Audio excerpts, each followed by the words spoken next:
Welcome back. That team from Arizona, the Diamondbacks, headed to the World Series. That story's going to kick off today's trending stories. Here's a look at our hot topics brought to you by Walton Arts Center.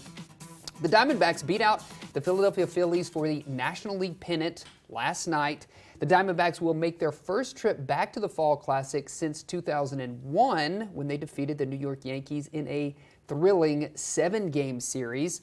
Now, they're going to face their opponent, the Texas Rangers, who defeated the Houston Astros in the AL Championship Series in 7 games. Fans were excited about this one. I think this is going to be a great matchup. How's the baseball watching at your house, Betsy? So our house, we are Cubs fans and St. Louis Cardinals fans. Yeah, a house divided. Yeah. So we are totally into the World Series and keeping up with who's winning, but neither of us have a major team that we're pulling for. It's just fun to watch. You know, I'm like that at our house. I just like watching baseball, and I kind of sometimes watch the game, and then, I'll pick who I'm going to cheer for while it's happening. Yes. Because I don't really have a strong tie to either of these teams. I'm that fan who, if I don't have a specific team, I pick the uniform I like better. Okay. Yeah, our Crystal Martinez does the same thing. That's how she chooses the players on her fantasy team, is what she says. Oh, what a great idea. Yeah, right. She just, the uniforms that she likes, those are the ones she has. And last year, she won using that same methodology. Our pool here at the station. When you feel good, you play good. That's what I'm here. That's what I hear. Well, let's take a look at the Japan Mobility Show that happened in Tokyo. The event used to be called the Tokyo Motor Show, but was renamed to reflect the expansion of exhibits from automobiles to other types of vehicles, including future mobility machines.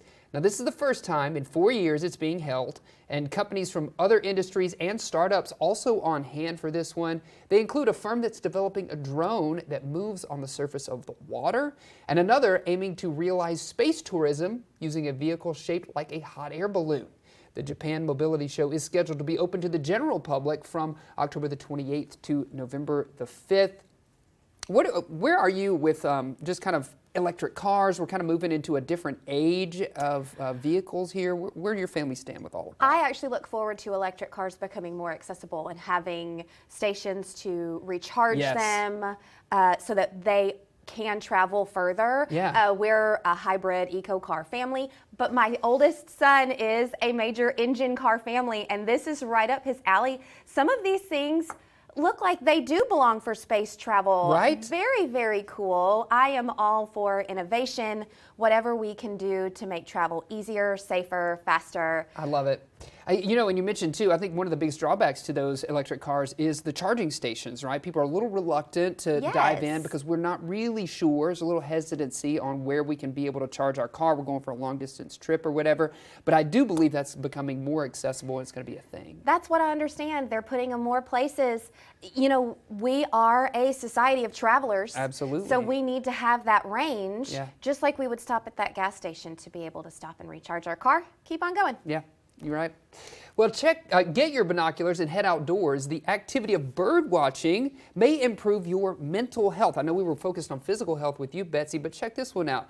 The director of the University of Chicago's Environmental Neuroscience Lab, Matt Berman, says it can be cold and windy, but getting out in nature still helps your memory and your mood. The executive director of the Chicago Bird Alliance, Matt, says birding is truly for all ages, and you don't need much to get started. So bundle up, grab your binoculars or a cell phone, and soak up the mental boost that birding has to offer. You know, being out in nature, your mental fitness is a big part of your physical fitness. Yeah. If you don't have a good mindset, if you're not able to get yourself to get up and go, it can be hard to get that exercise in, and just the act of going outside, walking around, checking all of these things out, you're getting activity in your life as well. So important.